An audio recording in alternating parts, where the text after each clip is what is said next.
हाँ, तो मेरे प्यारे विद्यार्थीगण, पिछले भाग यानी भाग 5 में आप लोगों ने पाठ 9 काव्य खंड का पहला पाठ है, लेकिन क्रमिक रूप से पाठ संख्या यह 9 हो रहा है और यहीं से प्रारंभ हुआ है काव्य पाठ। इसलिए पाठ 9 कबीरदास की साखियों को मैं पिछले भाग 5 में पढ़ा रहा था और कबीरदास जी के 3 साखियों को मैं पढ़ाया था। इस बार चौथे साखी से मैं इसमें पढ़ाऊंगा। इसके पहले मैं आपको बता दूं कि गद्य भाग पढ़ाना वीडियो के माध्यम से उतना लाभकारी नहीं होगा, इसलिए काव्य खंड का ही चयन किया गया और काव्य खंड का यह पाठ संख्या 9 पहला पाठ है। इसलिए स्वाभाविक है कि पाठ 9 से प्रारंभ दिखेगा। ऐसी स्थिति में और तो मैं चलता हूं पाठ की ओर। और पाठ 9 काव्य खंड का भले ही पहला पाठ है, लेकिन कुल 9वीं कक्षा के वीडियो का भाग संख्या वह पिछला 5वां था और अब यह भाग संख्या 6ठा हुआ। तो भाग 6 में हम लोग प्रारंभ करते हैं कबीरदास की चौथी साखी से। चौथी साखी में कबीरदास जी ने लिखा है कि पखा पखी के कारण सब जग रहा भुलान, निरपक्ष होई के हरि भजय सोई संत सुजान। पखा पखी के कारण सब जग रहा भुलान, निरपक्ष होई के हरि भजय सोई संत सुजान। पखा पखी का अर्थ है यहाँ पक्ष विपक्ष। पक्ष का अर्थ है पक्ष और विपक्ष का अर्थ है विपक्ष। तो पखा पखी, तो पक्ष अपक्ष 2 शब्दों की चर्चा हुई है। पक्ष का अर्थ है पक्ष, अपक्ष का अर्थ है विपक्ष। तो पखा पखी के कारण यानी पक्ष विपक्ष के कारण से सब जग रहा भुलान। सब जग यानी सारा संसार, जग मतलब संसार, भुलान मतलब भ्रमित हो रहा है, भ्रमित हुआ है। पक्ष और विपक्ष के कारण से ही सारे संसार के लोग भ्रमित हुए हैं। और निरपक्ष होई के हरि भजय, कबीरदास जी का कहना है कि अगर जो प्राणी, अगर जो मनुष्य, खासतौर पर मनुष्य की ही बात है कि अगर जो मनुष्य निरपक्ष होई के मतलब निष्पक्ष होकर के हरि को भजता है, हरि भजन, हरि को भजता है, हरि का स्मरण करता है, तो सोई संत सुजान। सोई मतलब वही, सो का अर्थ है वह और सोई का अर्थ है वही। तो सोई संत सुजान, वही सुजान। सुजान का अर्थ हुआ अच्छा जानकार यानी विशेष जानकार यानी विद्वान। वही विद्वान है और वही संत है। तो वही एक श्रेष्ठ संत है, एक विद्वत संत है। कौन? जो निष्पक्ष होकर के हरि को भजता है, हरि का स्मरण करता है। तो यहाँ एक शिक्षा मिल रही है कि पक्ष और विपक्ष के झमेले में, पक्ष और विपक्ष के चक्कर में मनुष्य को नहीं पड़ना चाहिए। जब तक वह पक्ष और विपक्ष के झमेले में रहेगा, वह भ्रमित हुआ ही रहेगा, भटकता ही रहेगा। क्या भला, क्या बुरा, क्या अच्छा, क्या बुरा, इसकी परख से वह परे रहेगा सदैव, जब तक वह पक्ष विपक्ष के झमेले में रहेगा। जैसे ही वह निष्पक्ष हो जाएगा तो निष्कलुषित हो जाएगा, तो ईश्वर का स्मरण करने में सक्षम हो पाएगा। इसीलिए कबीरदास जी ने कहा कि पखा पखी के कारण सब जग रहा भुलान, निरपक्ष होई के हरि भजय सोई संत सुजान। पक्ष विपक्ष के झमेले में पड़ने के कारण सारे संसार के लोग भ्रमित हो रहे हैं। जिस दिन जो व्यक्ति निष्पक्ष होकर के ईश्वर का स्मरण करना शुरू कर देगा, निष्कपट होकर, निष्कलुषित होकर ईश्वर को भजना शुरू कर देगा, उसी दिन से वह श्रेष्ठ संतों की श्रेणी में शामिल हो जाएगा।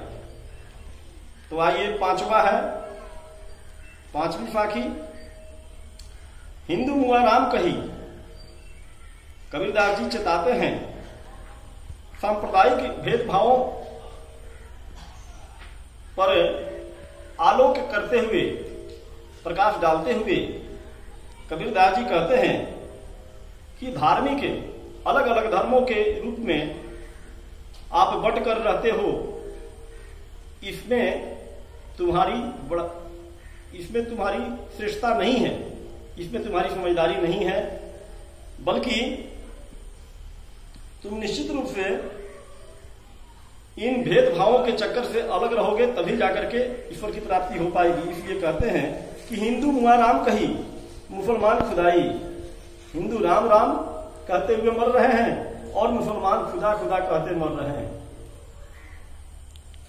कहे कबीर सो जीविता, लेकिन कबीरदास जी के अनुसार जीवित तो वही है, सही मायने में, सही रूप में स्थिति उन्हीं की बरकरार है जो दोनों के निकट न जाए, जो दोनों के ही निकट नहीं जाते हैं, यानी जो दोनों से पक्षपात नहीं करते हैं, दोनों में से किसी एक से के साथ पक्षपात नहीं करते, बल्कि दोनों को समान रूप से देखते हैं, तटस्थ होकर देखते हैं, निरपेक्ष भाव में देखते हैं। वे ही जो है जीवित है। एक बार फिर पढ़ते हैं, हिंदू मुआ राम कही, मुसलमान खुदाई।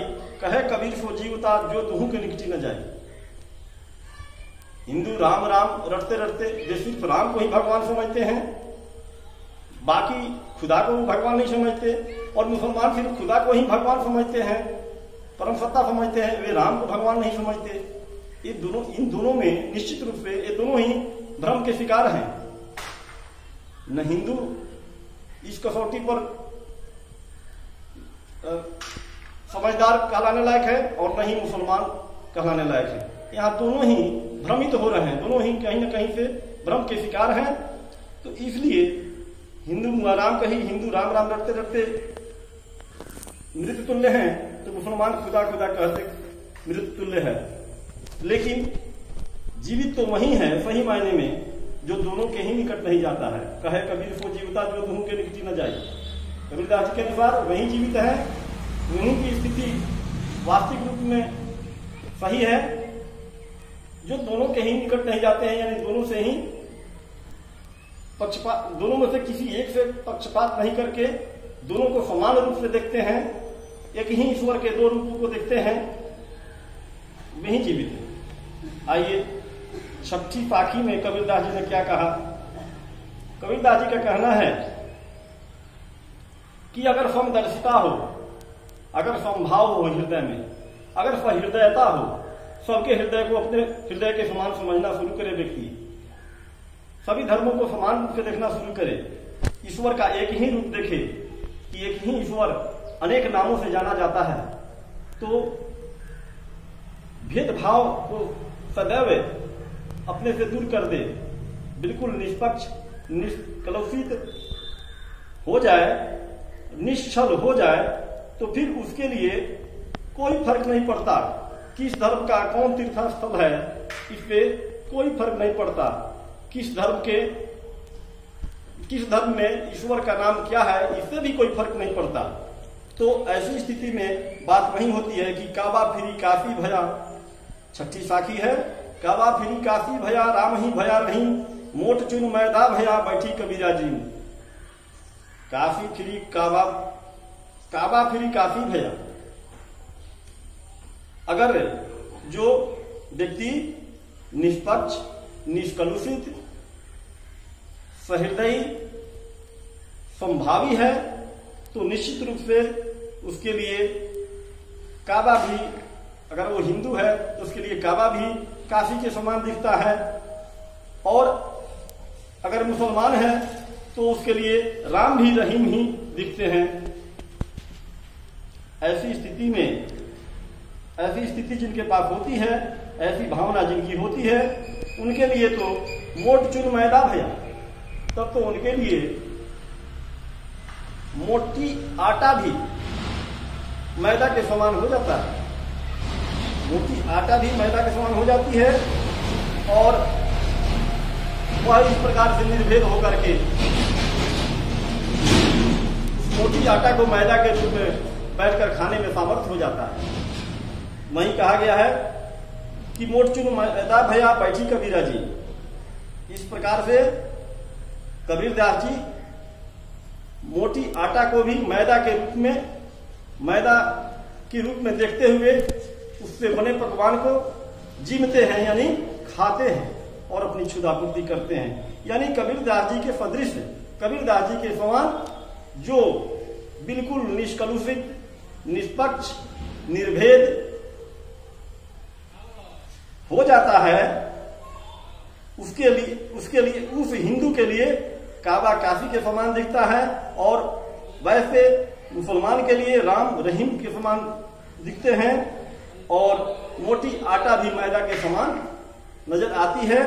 मोटी आटा से बना हुआ पकवान भी मैदा से बने पकवान के समान स्वाद देता है। इस प्रकार से ऐसे भोजन को वह जीवने में सामर्थ्य होता है, वह खा सकने में सामर्थ्य होता है। चलिए आगे बढ़ते हैं 7वीं साखी की ओर। ऊंचे कुल का जन्मिया। कबीरदास जी कहते हैं कि कुछ व्यक्ति ऊंचे कुल में जन्म ले लेते हैं, तो ऊंचे कुल में जन्म ले लेने मात्र से ही वह यह समझ बैठते हैं कि मैं ऊंचा हूं, मैं बड़ा हूं, बड़प्पन का एहसास सताने लगता है उन्हें। लेकिन ये तो सिर्फ और सिर्फ उनकी गलतफहमी है, इसके सिवा कुछ नहीं। ये तो उनका सरेआम भ्रम है, बेशक भ्रम है। जब ऊंचे कुल का जन्मिया जे करनी ऊंच न हुई। कबीरदास जी कहते हैं अगर जो कोई व्यक्ति ऊंचे कुल में जन्म लिया हुआ है, ऊंचे कुल से वास्ता रखता है और उसकी करनी ऊंची नहीं है, उसके कार्य जो हैं निम्न दर्जे के हैं, निम्न स्तर के हैं, तो फिर ऐसी स्थिति में वह उच्च कहलाने का हकदार नहीं होता। ठीक उसी प्रकार जिस प्रकार सुवर्ण कलश सुरा भरा, सुवर्ण मतलब स्वर्ण के वर्ण का, वर्ण मतलब रंग होता है, स्वर्ण के रंग का, यानी स्वर्णमयी कलश में या सोने से निर्मित कलश में, तो सोने के पात्र में, सोने के कलश में, सोने के पात्र में या सोने के कलश में भी अगर सूरा भर दिया जाए, यानी मदिरा भर दिया जाए, तो फिर साधु यानी सज्जन उसकी निंदा ही करते हैं, उसकी प्रशंसा नहीं करते, उसे बेहतर नहीं समझते। सुवर्ण कलश सूरा भरा साधु निंदा सोई।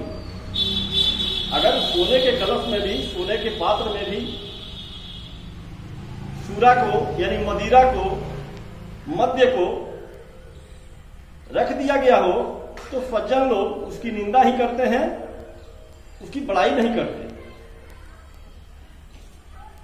बताया गया मूल रूप से कि सिर्फ व्यक्ति को ऊंचे कुल में जन्म लेकर के अपने ऊंचे होने का एहसास नहीं करना चाहिए, बल्कि ऊंचे कुल के जन्म के साथ साथ उसे उच्च कर्म करने के लिए सदैव तत्पर रहना चाहिए।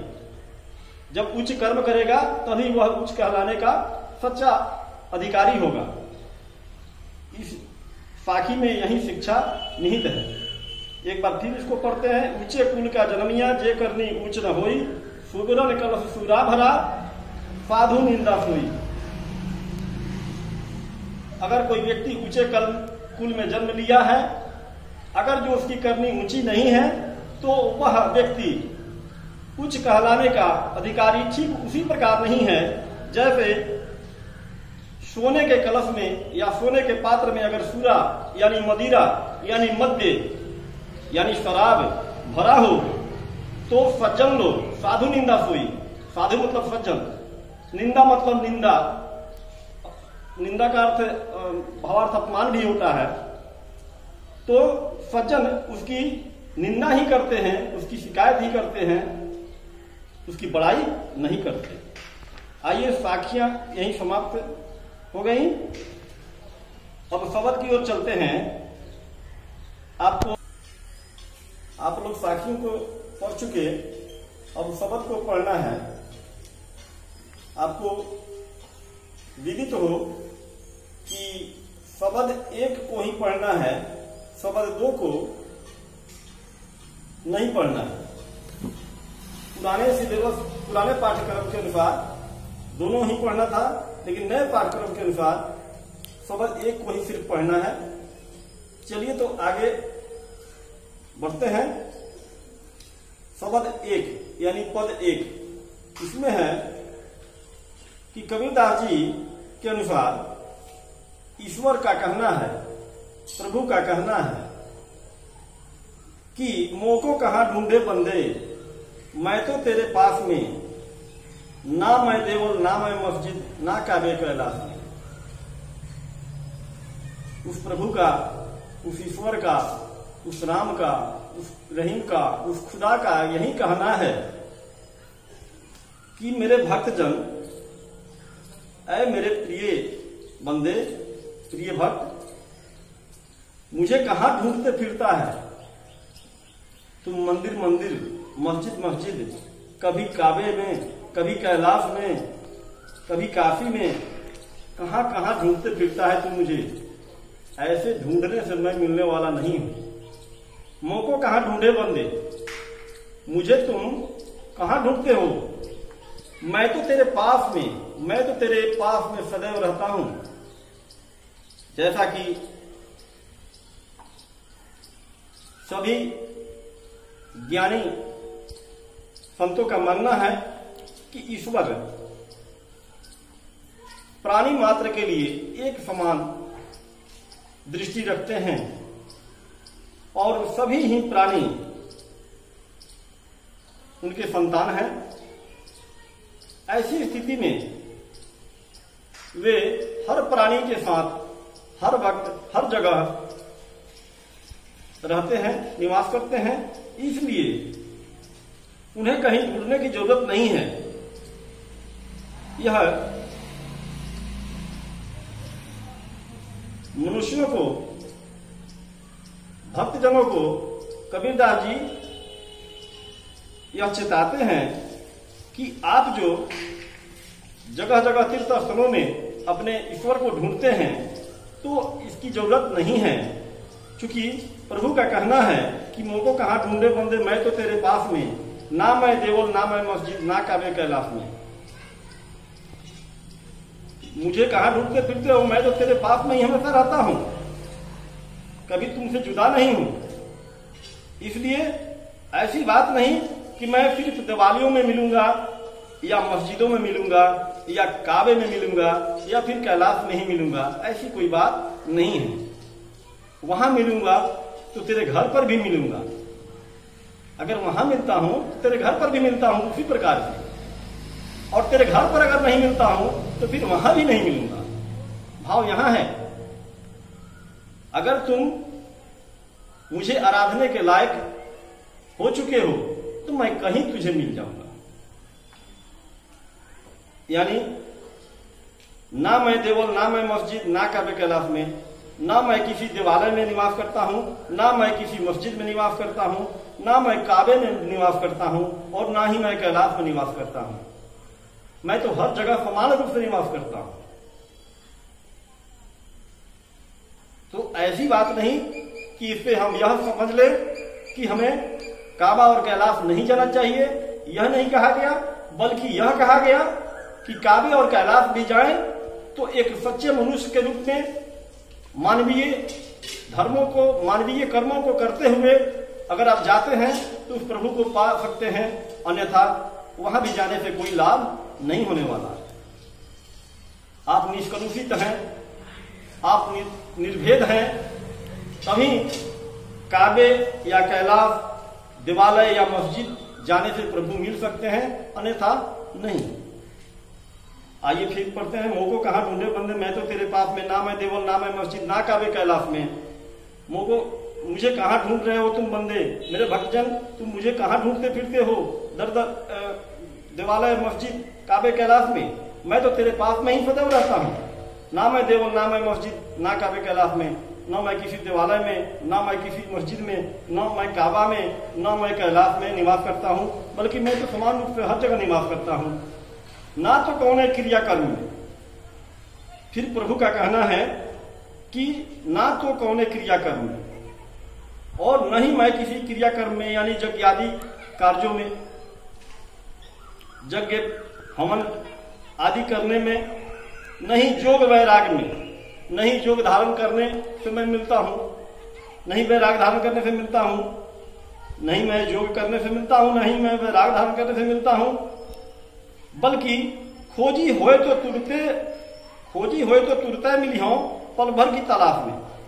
अगर ठीक प्रकार से निश्चल होकर के, निष्कलुषित होकर के, निर्भेद होकर के, निष्पाप होकर के अगर तुम मुझे खोजते हो, मुझे बुलाते हो, तो मैं तुम्हें पल भर में ही प्राप्त हो जाऊंगा।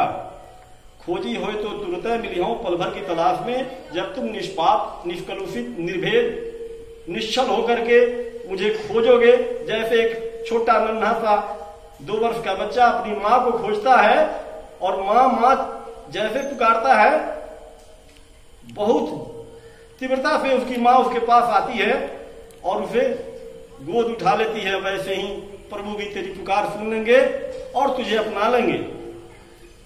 कहे कबीर सुनो भाई साधो सब श्वासों की श्वास में। इस प्रकार से कबीरदास जी का कहना है कि हे सज्जनों, हे साधुओं, साधु का अर्थ सज्जन होता है। हे सज्जनों, प्रभु तो सब श्वासों की श्वास में निवास करते हैं। पल पल जो श्वास लेते हैं, प्राण वायु खींचते और छोड़ते हैं, उसमें भी प्रभु का निवास है। इसलिए भ्रमित रहने की जरूरत नहीं है। आइए तो शब्द पाठ भी आपका समाप्त हो गया। चूंकि पाठ 9 यहीं पर पूर्णतः समाप्त हो गया, इसलिए अब इस क्रम को मैं अगले वीडियो में नहीं ले जा पाऊंगा। अब जो भी हुआ यहीं तक इसको संपन्न करता हूं और फिर अगले भाग में मैं नए पाठ के साथ प्रस्तुत होऊंगा। चलिए, धन्यवाद।